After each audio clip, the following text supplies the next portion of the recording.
É compañeiro do CSIC, profesor investigador de predicción no Instituto Mediterráneo de Estudios Avanzados, IMEDEA.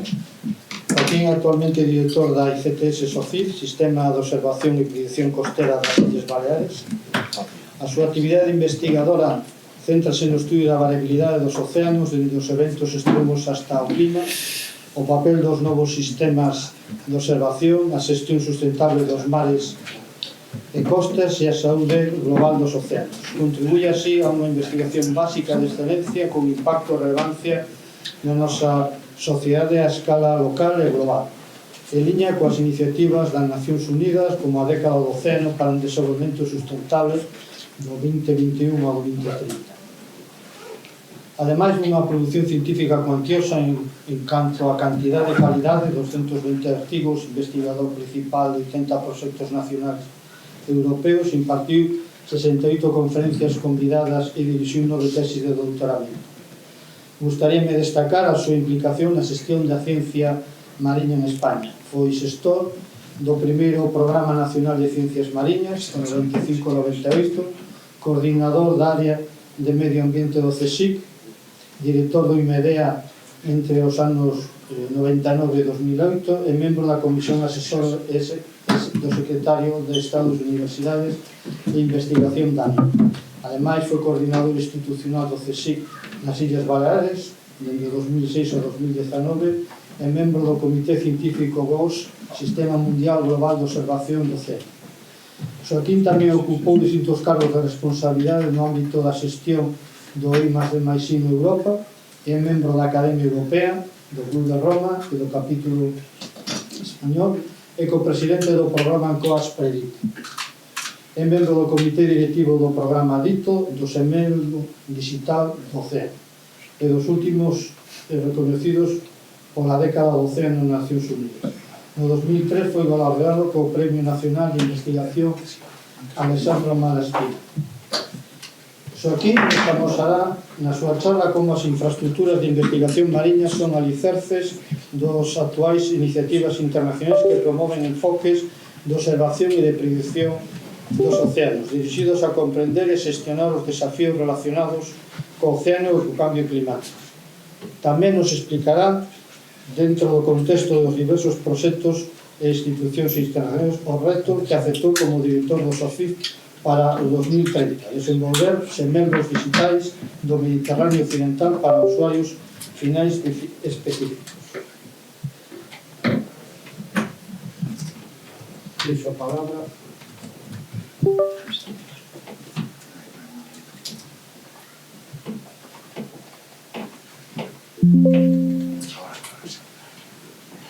Bueno, pues un millón de gracias por la presentación y por la invitación, por supuesto, muy honrado y bueno, pues encantado de contribuir y de presentar un poco lo que estamos trabajando, los gemelos digitales del océano. Los gemelos digitales son un elemento que están hoy en día de moda y además después de la conferencia de los océanos de Niza, pues cada vez más.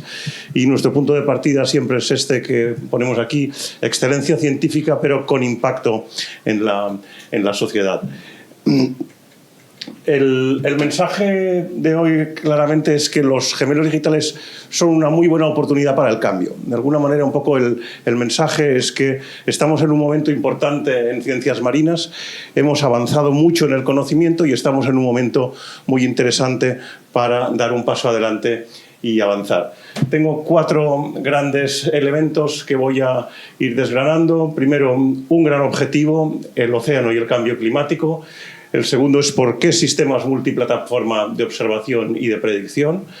El tercer punto es la importancia de los datos y la interoperabilidad. Y el cuarto son los elementos de los gemelos digitales. Y la pregunta importante es si realmente estamos listos todos, si nuestro sistema científico y nosotros mismos estamos realmente listos para abordar todos estos cambios y para dar un paso adelante. Bueno, lo más importante realmente es esto, es realmente el cambio climático. Cuando hablamos de cambio climático hoy en día estamos hablando hablando de cambio global, de cambio global, y estamos hablando del papel del océano. En la figura lo que vemos es la acumulación de energía en el sistema climático, y lo que vemos es que la capa superficial del océano está absorbiendo la parte esencial del exceso de energía, la parte del océano profundo también, y luego el hielo, la atmósfera y la Tierra. Algunos elementos de cambio climático a nivel general, y nosotros nos centramos sobre todo en el Mediterráneo. El Mediterráneo es un mar semicerrado y por tanto especialmente vulnerable al cambio climático. Pero esta es la figura que me parece más relevante. Está centrada en el Mediterráneo, y esta es la anomalía de temperatura superficial a lo largo de los años. Aquí se ve cómo en el año 2003, que está ahí a la derecha, el año 2003 fue un año anómalo, un verano especialmente caluroso. Y lo que vemos, la voy a volver a pasar, lo que vemos es que lo que fue anormal en el 2003, que va a salir ahora en la figura, hoy en día es la norma. Aquí vemos la situación que teníamos, 99, 2000, 2001, 2003. Ahí va, ¿dónde estamos?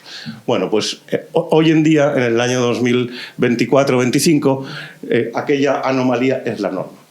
Entonces, bueno, pues realmente tenemos un problema, y el problema además es un problema donde el océano juega un papel clave. Esta figura a mí me gusta siempre mucho, y hace años que la mostramos. Tenemos un planeta y un océano, un único océano donde todo está interconectado. Y esta figura, que se ha puesto ahora muy de moda con la conferencia del océano y que yo aplaudo, esta figura es muy importante porque me permite hablar de tres conceptos claves, que son conectividad, todo está conectado, permite hablar de las escalas, la escala global que ya ha salido y la escala local. El ciudadano lo que quiere es la escala local, toda la razón, esto saldrá en la discusión posterior, me ha encantado el comentario. Las escalas, los límites, vivimos en un planeta con límites. Nuestro océano tiene límites, y todo esto me llevaría a hablar del concepto de sostenibilidad, y si tenemos tiempo, pues seguro que saldrá luego. Bueno, el océano es un sistema complejo, n-dimensional, y nosotros lo que estamos intentando es comprender este puzzle de distintos procesos y cómo se interacciona. Y un elemento importante, que es esta frase de Einstein que yo repetía siempre en clase, que las cosas hay que hacerlas siempre tan simples como sea posible, pero sin caer en el simplismo. Y luego esto me lleva a que hay que monitorizar, pero a las escalas que toca, ¿vale? Y ahora comentaré un poco qué quiere decir esto de a las escalas que toca. Bueno, lo primero es comentar sobre lo que es la gran escala a nivel mundial. Esto es un mapa de la variabilidad de salinidad. Podría enseñar un mapa similar de la evolución de la temperatura a nivel mundial, y esto es desde satélite. Y en cualquier caso, para comprender el estado del océano hoy y su variabilidad en el futuro, a escalas de semanas o meses, necesitamos series temporales largas y necesitamos datos sinópticos, datos todos ellos tomados en un mismo momento. Pero necesitamos mucho más que esto, y lo que necesitamos además es empezar a hablar de las escalas, de la interacción entre lo que sucede en la gran escala oceánica, aquí vemos el Atlántico, lo que sucede a escala de subcuenca, lo que sería la zona pues, del Golfo de Cádiz, o lo que ocurre en una bahía concreta Bueno, un elemento importante es que la última década, y esto ya en realidad sería la década de 2010 aproximadamente, fue una década de éxito en lo que fue la determinación de la gran escala oceánica.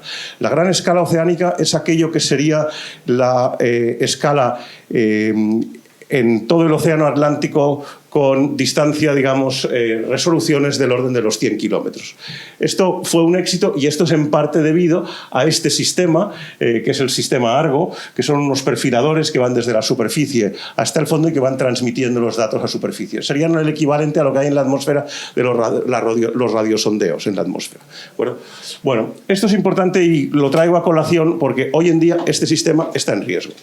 El sistema de gran escala Argo a nivel mundial está en riesgo. El 45% de los perfiladores Argo en estos momentos los financia la NOAA, y la nueva situación que hay en Estados Unidos pues, ha puesto esto en riesgo. Esto tiene repercusiones importantes sobre la predicción de huracanes, la predicción del tiempo atmosférico o los elementos del clima, como hemos visto. Craig McLean, que era el responsable de NOAA hace muy pocos años, siempre dice una frase que yo repito muchas veces, que es si estás contento con tu predicción atmosférica, dale las gracias a los oceanógrafos, porque es gracias a este tipo de boyas, porque si nosotros vamos aquí en Galicia, es obvio, digamos, que la predicción del tiempo requiere de datos en medio del Atlántico. Cuando yo lo explico en Baleares, pues cuesta un poco más, pero lo que está claro es que a 2-3 días de plazo, y ya no digamos una semana, pues lo que estamos es necesitados de datos en medio del Atlántico. Bueno, estos son figuras conocidas, digamos, en la costa este de Estados Unidos, la gran corriente del Golfo con un meandro y una serie de remolinos. Esta era la imagen que teníamos y que conocemos desde hace ya muchos años, y lo importante de esta imagen es la leyenda que pone debajo. La teoría y las observaciones en oceanografía física lo que muestran es que hay un máximo de energía en lo que se llama la mesoescala, que sería la escala del tiempo oceánico. La atmósfera y el océano, todos hemos de entender que son dos fluidos muy semejantes, con una diferencia de densidad obvia, pero de la misma manera que existen frentes anticiclones y borrascas en la atmósfera, existen también frentes anticiclones y borrascas en el océano. Aquí lo que vemos es una perturbación de la corriente del Golfo con una serie de meandros y unos remolinos, que serían remolinos anticiclónicos, serían los anticiclones en la atmósfera, los remolinos ciclónicos serían las depresiones en la atmósfera. De la misma manera que anticiclones y borrascas condicionan el tiempo atmosférico, los ciclones, los remolinos ciclónicos y anticiclónicos en el mar también condicionan el tiempo oceánico, con movimientos verticales, aportes de nutrientes a la superficie, etc. Y un elemento importante es que estos remolinos no suceden a cualquier escala. La física indica que suceden en las escalas en las que existe un equilibrio entre el gradiente de presión y Coriolis, y esto es en unas escalas entre los 10 y los 100 kilómetros. Esta es la escala a la que tenemos que monitorizar. Ahí es donde está el máximo de energía y, por tanto, hemos de centrar los sistemas de observación del océano en gran escala en el Atlántico a estas escalas. Y esto era la imagen que teníamos de satélite hace unos años, y esto es lo que somos capaces hoy en día, a la derecha, de ver las simulaciones numéricas. Y lo que vemos es que todo el océano Atlántico, todos los océanos están, cuando se miran a la resolución que toca, llenos de este tipo de remolinos que condicionan entonces el tiempo oceánico en cada uno de los sitios. Bueno, los satélites han representado, los drones, como nos ha explicado Gaby, han representado un elemento clave de cambio, y los gliders, que son los planeadores submarinos, también han representado un elemento clave en el cambio tecnológico. Los gliders son planeadores submarinos que van desde la superficie, como se ve en la figura, desde la superficie hasta más de 1000 metros de profundidad, van viniendo parámetros físicos y biogeoquímicos y luego transmiten estos datos en tiempo real. Cada vez que el glider llega a superficie, se posiciona con GPS y transmite los datos vía Iridium a la base de SOCIB en nuestro caso. Estos son algunos ejemplos de los gliders. Toda la información está en nuestra web y, por supuesto, esto estará disponible toda la presentación. No solo ha habido cambios a nivel tecnológico, a nivel de los sistemas de predicción y de los gliders, sino que también los cables submarinos son elementos hoy en día muy importantes. El 99% de las comunicaciones hoy en día son a través de cables, y hoy en día los cables son un elemento también de cambio a nivel de las observaciones marinas.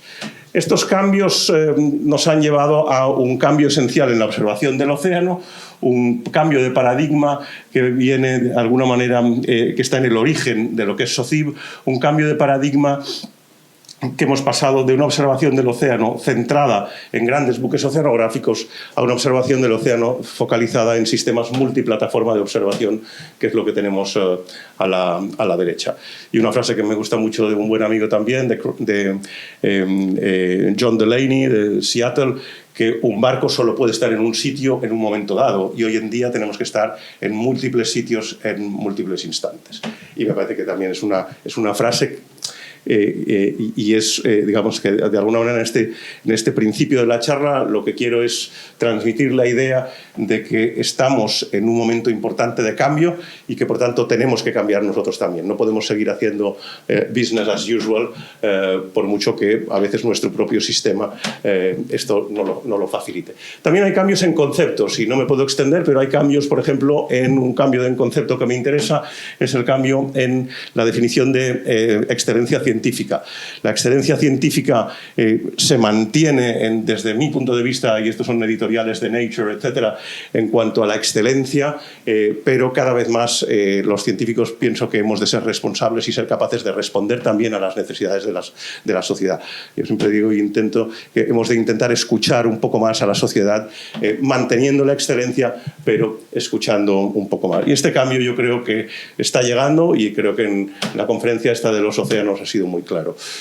Estos cambios a distintos niveles también son cambios en el contexto internacional, y esto desgraciadamente habría que adaptarlo a la situación de hoy en día, pero de momento me resisto. Entonces esto es un poco el escenario general de cambio a nivel de la sociedad, donde aquí sí que hay una frase que me gusta mucho decir: the blue economy is a knowledge-based economy looking to the sea not really for extraction of natural goods but for data to address societal challenges and inspire solutions. Y me parece que esto es un elemento muy importante de lo que se debe entender como la economía azul hoy en día.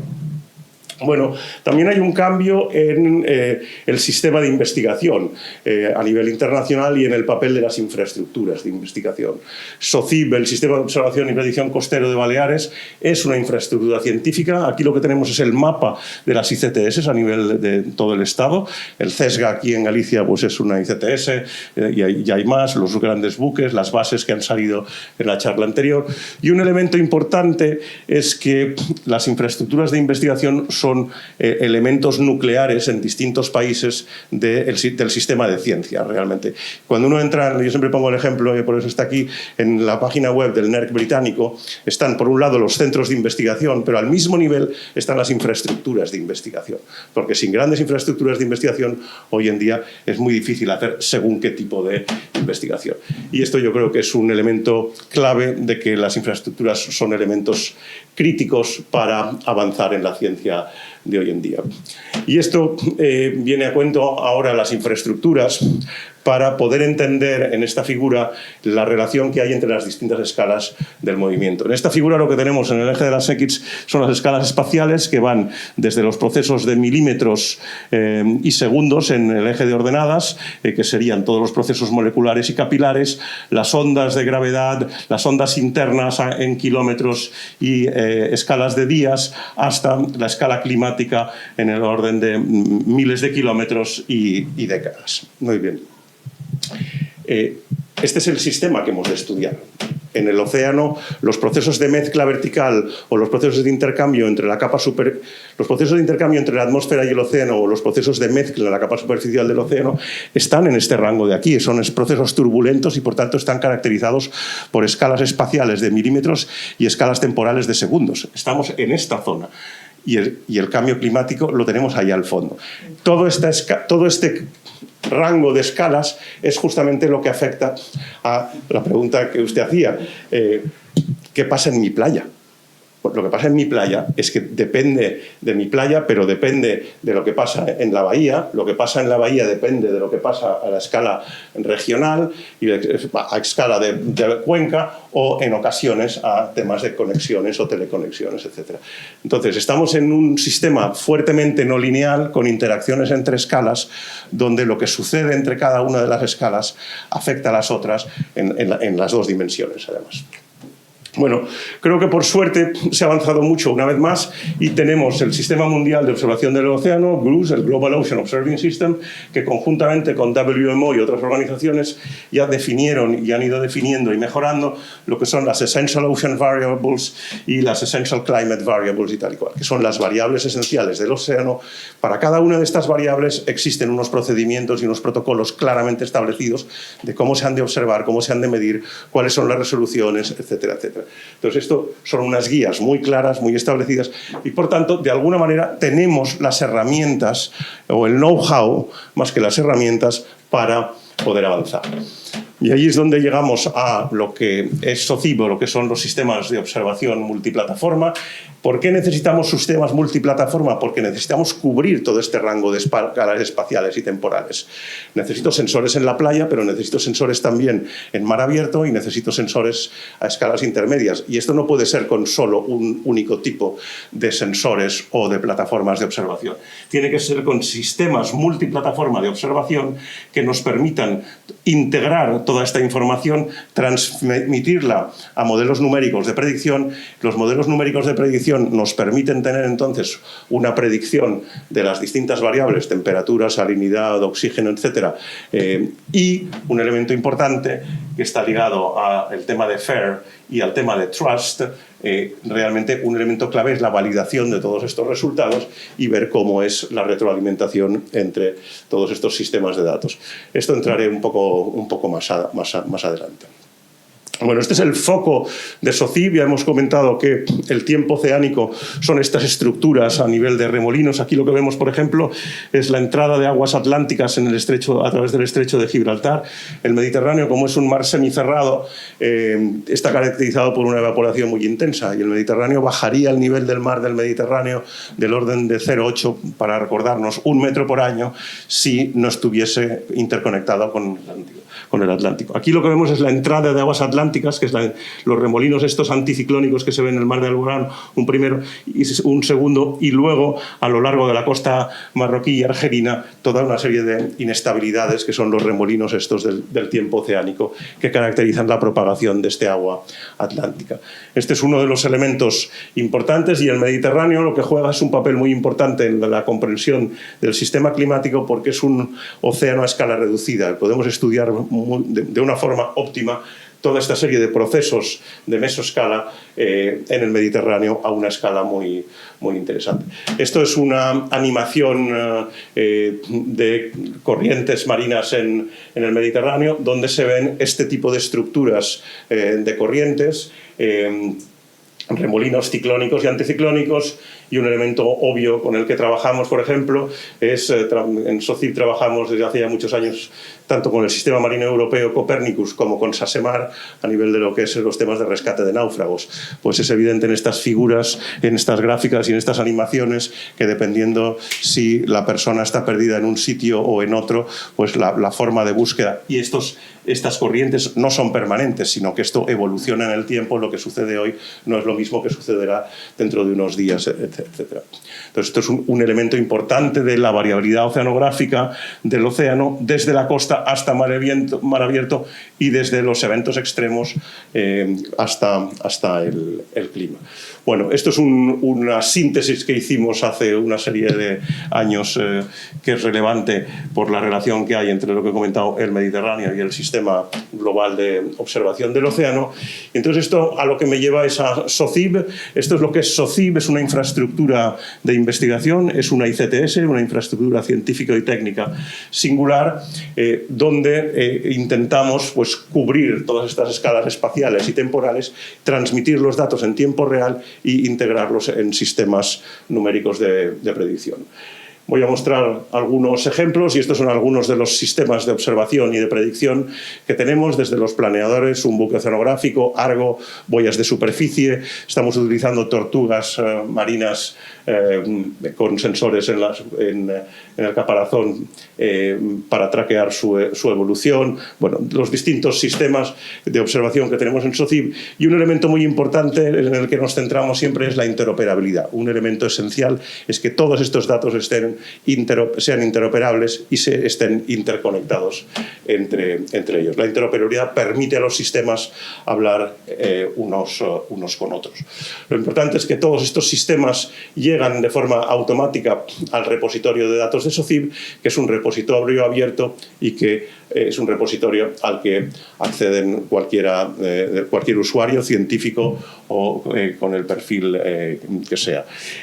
Aquí lo que vemos es la cadena de valor añadido de los datos oceanográficos, desde la toma de datos a nivel de los observatorios y los sensores que hemos comentado, pasando por los sistemas de proceso de la información, la extracción de valor, la toma de decisiones y el impacto en la sociedad. Toda esta cadena de valor del dato es el elemento clave de las observaciones oceanográficas hoy en día y de la capacidad de generar innovación, generar productos para el mercado y generar mejoras en el conocimiento científico respondiendo a las necesidades ya sea de la ciencia o de los usuarios.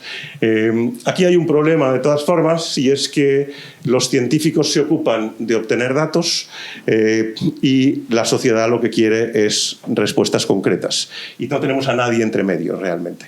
Esta figura no es mía, es de los colegas de Canadá, pero es muy importante porque realmente lo que pasa muchas veces es esto es un equilibrio totalmente inestable de buena voluntad y esto no puede seguir siendo así.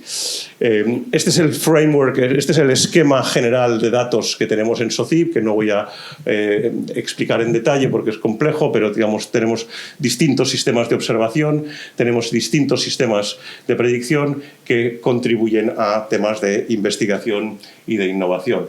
Tenemos datos en RT, es real time, datos en tiempo real que se reciben cada 10 minutos de cualquiera de los sistemas. Estos datos en real time se procesan, se analizan y entran en todo nuestro sistema de gestión de datos, en el repositorio de SOCIP, que está a disposición, ya digo, de ciudadanos y tal. Hemos establecido todo un sistema muy exigente de control de calidad, que está bien descrito aquí y que no me voy a extender, pero que es un elemento muy importante. La calidad de los datos es un elemento esencial hoy en día y todo el mundo habla de los principios FAIR. FAIR son los principios de findable, accessible, interoperable y reusables. Pero la realidad es que hay muy pocas instituciones que realmente puedan garantizar que sus datos sean de verdad fair. Todo el mundo dice que los datos son fair, la realidad es que hay realmente a nivel internacional entre 2 y 5 herramientas que permiten evaluar si unos sistemas de datos son realmente fair o no. Nosotros estamos empezando a utilizar uno de ellos, que es el sistema del CSIC, que es EvaFair, y creo que ese es el camino para intentar ir clarificando si realmente los datos son fair o si lo son menos. Bueno, todo esto es muy complicado. Yo sencillamente, esto es un poco el esquema de gliders, el esquema del flujo de datos de los gliders de SOCIP. Y no lo pongo más que por reivindicar el trabajo del equipo de gliders de datos de SOCIP, porque esto no es trivial y esto no lo reconoce nadie. Es decir, esto no sale en los papers, esto los sistemas de evaluación no lo reconocen, etcétera, etcétera. Pero sin esto realmente las cosas no funcionan. Entonces realmente creo que esto es muy importante y aquí hay una frase de mi buena amiga Isabel Campos de Cantabria que siempre dice que fair hay que hacerlo fair by construction, by design and construction. Las cosas hay que hacerlas fair desde el principio. Si no lo haces fair desde el principio estamos muertos porque luego ya el coste de hacerlo es brutal. O sea, hay que hacer el diseño desde el principio de que los datos sean de verdad fair by design and construction. Bueno, estos son algunos ejemplos. Cuando hablamos de FAIR, todo esto es interesante que todo el mundo sepa que esto se declina. La F, hay una F1, F2, F3, F4. Todo esto se mide, se analiza, etc. Y por tanto se puede realmente intentar avanzar en este camino de lo que es la fairness. En SOCIP tenemos 3 tipos. Tenemos un repositorio de datos a 3 niveles. Los datos operacionales, los datos, el Data Catalog y los datos machine to machine. Entonces son 3 distintas interfaces, 3 interfaces distintas dependiendo del sistema de usuarios. Esto es un poco la síntesis de nuestro sistema. Es FAIR, es Trust, que es un sello de excelencia a nivel internacional, y lo que me interesa también remarcar es que todo esto va en línea, el que los datos sean de calidad y estén de acceso abierto es un tema que va totalmente en línea con las iniciativas europeas que aplaudo del European Open Science Cloud y de Open Science. Entonces, cuando hablamos de Open Science, Yo realmente descubrí hace un par de años que cuando hablamos de Open Science son 12 características, y un elemento que me hizo ilusión es ver que en SOCIB de las 12 pues tenemos 9 que más o menos le podemos dar un check más o menos digno, y tal. Tenemos otras 3 que no, y tenemos que progresar en muchas de las otras, por supuesto. Bueno, ahora voy a pasar a ver, digamos, con estos cambios, que era la primera parte, y la importancia de los sistemas multiplataforma para abordar las distintas escalas, y lo que hemos visto hasta ahora sobre la importancia de los datos, quiero ahora pasar en esta tercera parte de la presentación a mostrar algunos ejemplos rápidos de contribuciones científicas relevantes o de highlights tanto científicos como de respuesta a necesidades de la sociedad. Y entonces hay un elemento muy importante y hay una gran incógnita a nivel internacional en la oceanografía desde hace muchos años, que es cómo son de intensos los movimientos verticales en el océano. La atmósfera y el océano son fluidos bidimensionales y normalmente los vientos son horizontales, y en el océano también las corrientes son horizontales. Esto excepto que en la atmósfera entres con un avión en un cumulonimbus y entonces te das cuenta perfectamente de que hay unos movimientos verticales en la atmósfera en escalas reducidas, o sea, con escalas espaciales pequeñas muy intensas, y lo mismo sucede en el océano. Entonces, hay un elemento importante que no tengo tiempo de explicar ahora, pero cuando yo empecé a trabajar hace 20 y tantos años, los movimientos verticales en el océano, todo el mundo se pensaba, y mucha gente sigue pensándose, que eran del orden de 10 metros por día. Hoy en día las observaciones que hay en distintos sitios es que estamos hablando en zonas concretas de velocidades verticales de hasta 2000 metros por día. Entonces, es un cambio brutal. Esto afecta a la capacidad, esto afecta a todo en el océano, y por tanto es un elemento científicamente muy relevante. Solo comentar que este es un problema que estamos atacando a nivel de SOCIB conjuntamente en un proyecto financiado por ONR.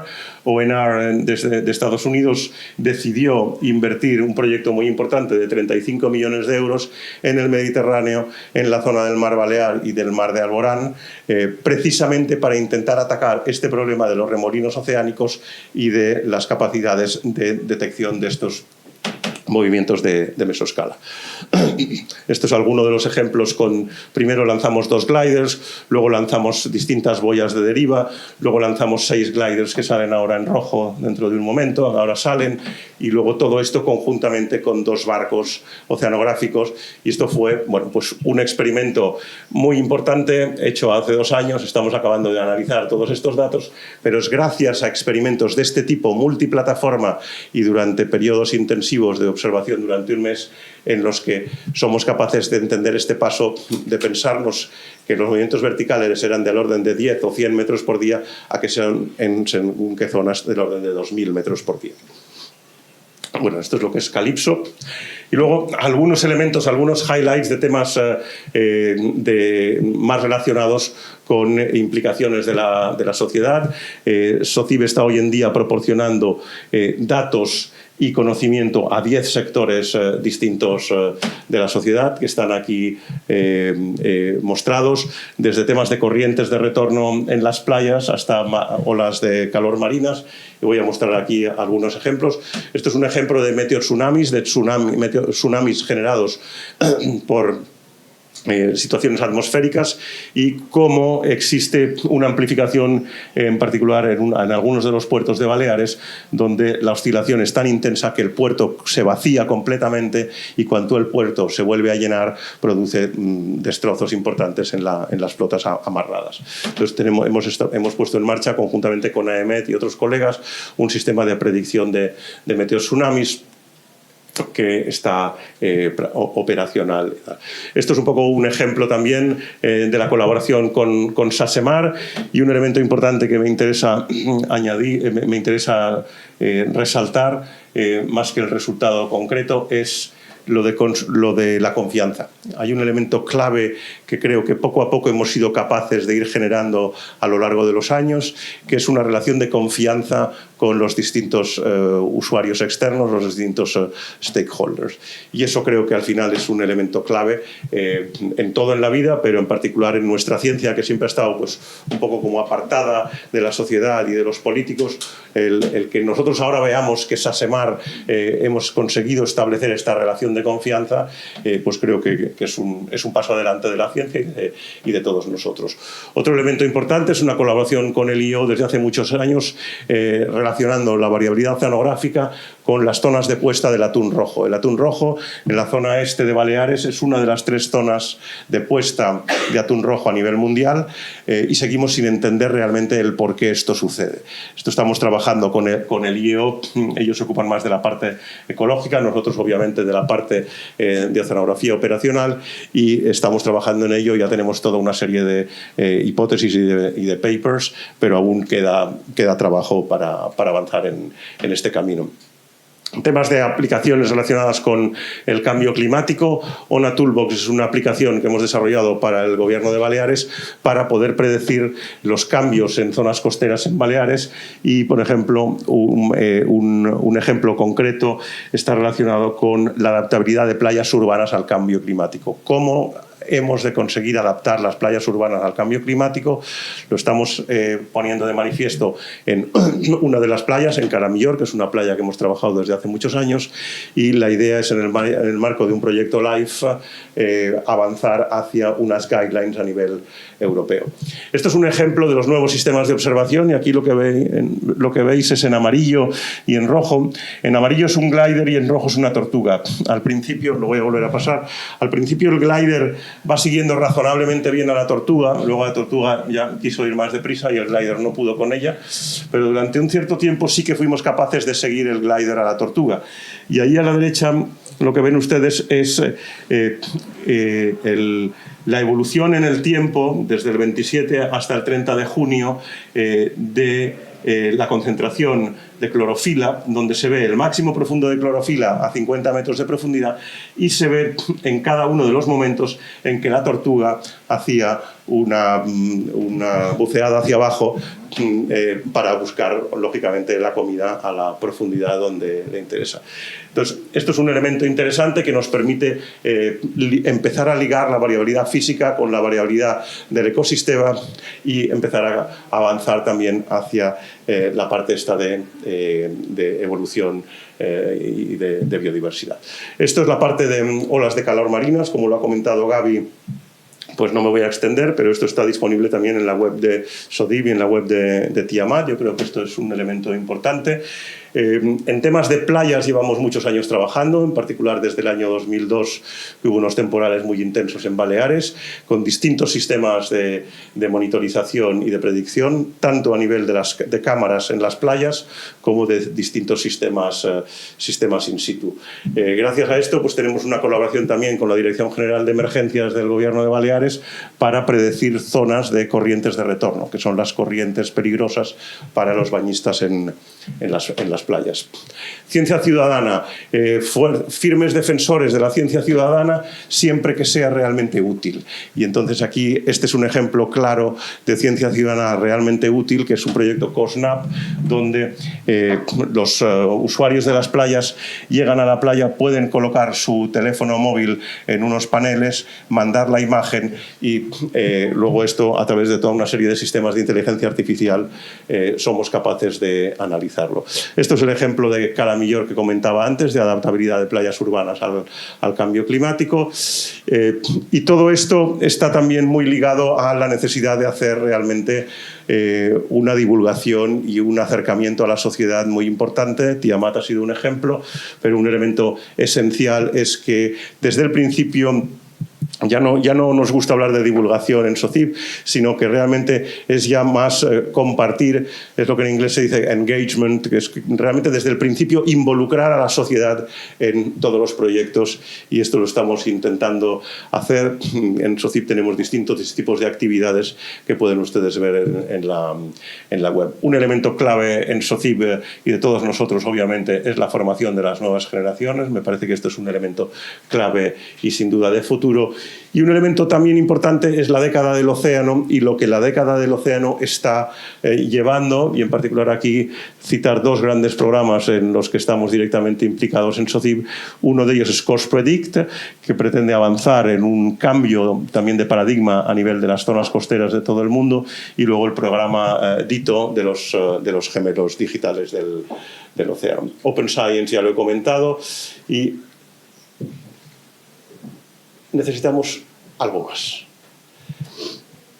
De alguna manera estamos contentos con todo lo que hemos visto y con lo que hemos avanzado en SOCIP, pero necesitamos algo más. Y necesitamos, desde nuestro punto de vista, mayor integración.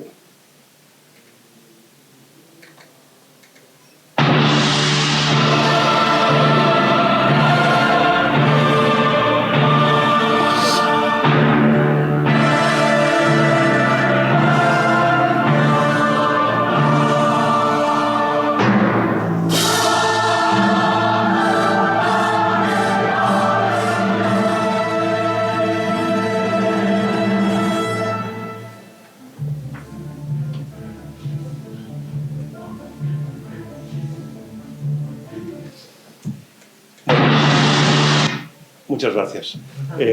Lo que necesitamos es una integración como en música.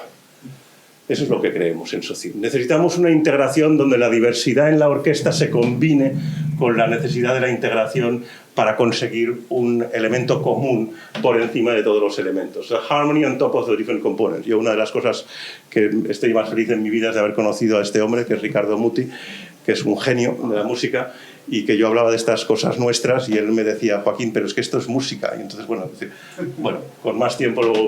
Y entonces aquí hay un elemento clave, que del sistema científico tenemos que ser capaces de pasar del ego systems a los ecosystems. Esto no es trivial, ¿no? Y de todas formas creo que hay una cosa que me parece muy importante, que es hay que ser optimistas, y este planteamiento de Cristiana Figueras también me encanta, y no tengo tiempo de extenderme, pero esto es realmente uno de los elementos que en estos momentos me interesa más. Todo esto es un trabajo que empezó una postdoc nuestra, Adel Revelar, que ahora está con nosotros, de integración oceánica en el proyecto EuroSea, que coordinaban estos señores, y que creo que es muy importante y que es un elemento clave de seguir. En este contexto de integración y de cambio, para acabar, los últimos 4 minutos son para hablar de gemelos digitales y de la oportunidad que representan los gemelos digitales para este cambio, para esta integración y para mantener la excelencia científica, pero con un mayor impacto en la sociedad. La década del océano hablaba de la necesidad de catalizar una transformative ocean science. Bueno, y nuestro planteamiento es que los DTOs, los Digital Twins of the Ocean, son realmente unas estructuras ideales, y voy a intentar convencerles a ustedes en los próximos minutos.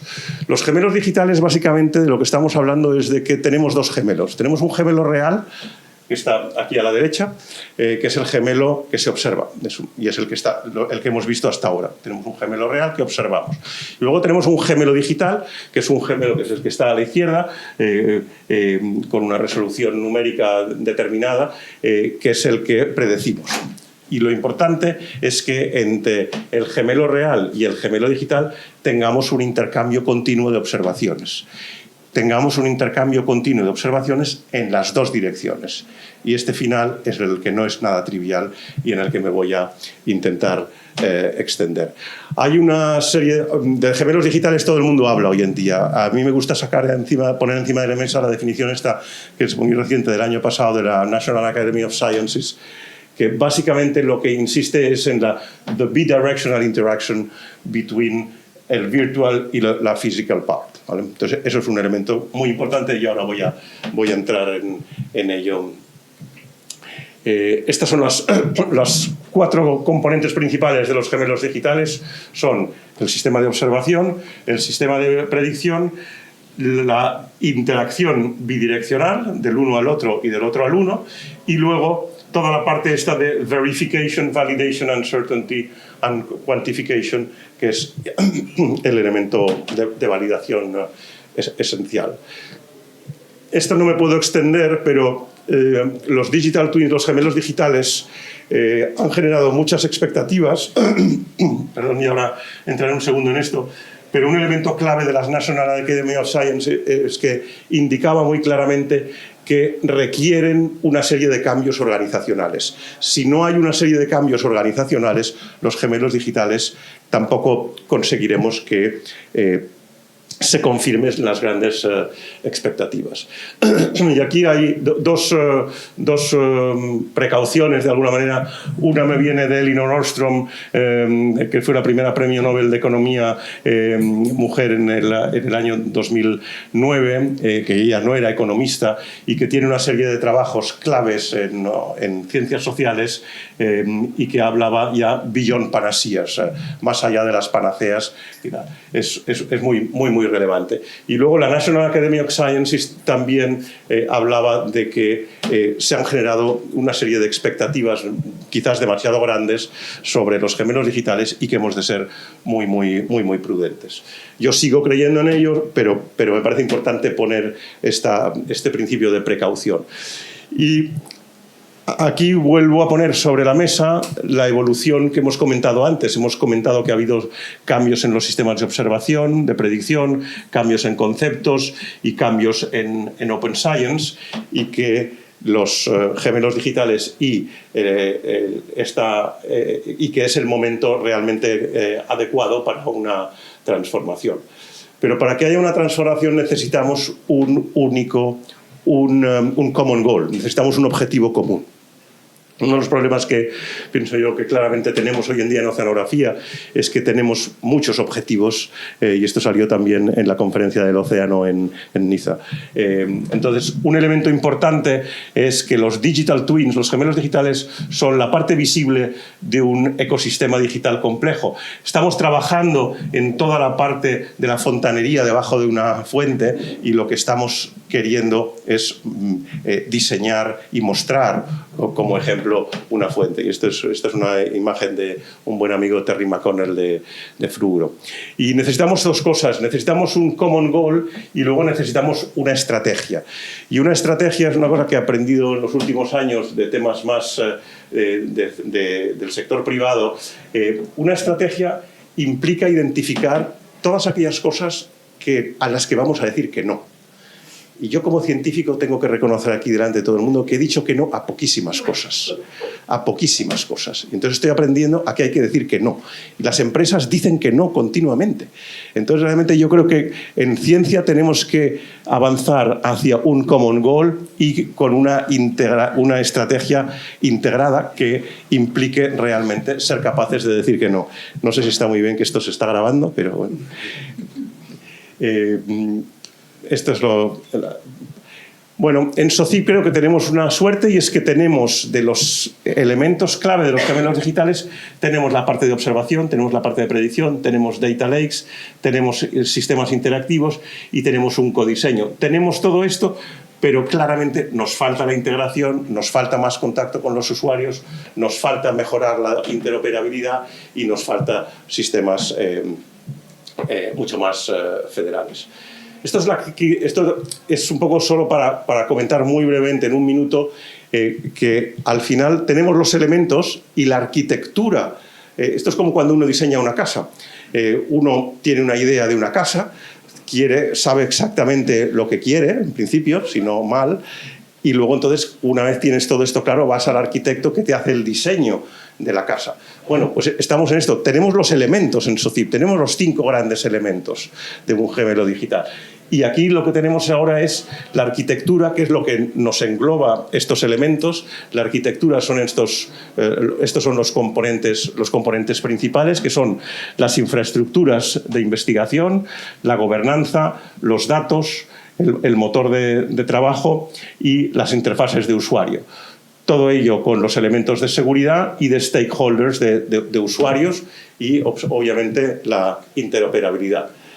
Esto se liga a los sistemas europeos e internacionales, no tengo tiempo de extenderme, pero son los elementos clave, y estos elementos clave tienen que estar ligados a la integración y la interoperabilidad. Y esto ahora mismo es la arquitectura de los gemelos digitales de SOCIP, ¿de acuerdo?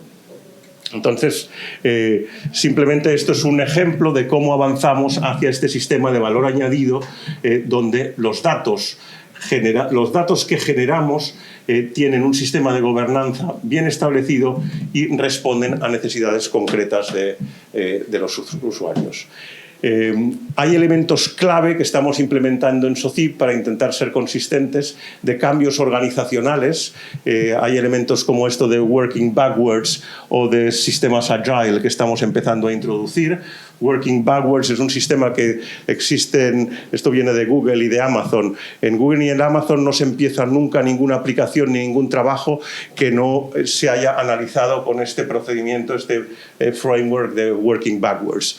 Entonces, bueno, pues creo que esto es un elemento que es interesante porque nos permite asegurar que cualquier diseño, cualquier aplicación, y hemos visto la de las olas de calor marinas, etcétera, cualquier aplicación que desarrollamos en SOCIP intentamos antes saber. Esto es una plantilla de 4 folios que te asegura que los usuarios finales van a realmente tener el producto que se pretende.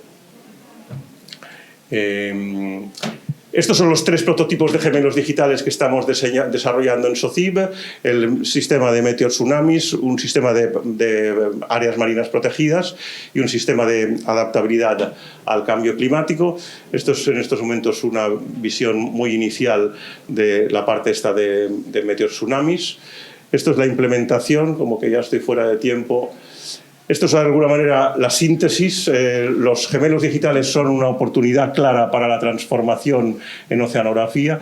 Son elementos clave, generan unos ecosistemas simbióticos de interacción donde la excelencia científica da lugar a impactos tangibles con la sociedad y contribuyen a generar confianza. Y ese es un elemento que me parece muy clave, como pone aquí al final de Building Trust. Pero aún no hemos acabado. Me queda una última cosa. Que para que estas transformaciones o esto que estamos intentando entre todos sea realmente efectivo, tenemos que llegar a emocionar a la gente. No sé cómo se hace realmente. Estamos intentando aprender, pero tenemos que llegar a emocionar a la gente.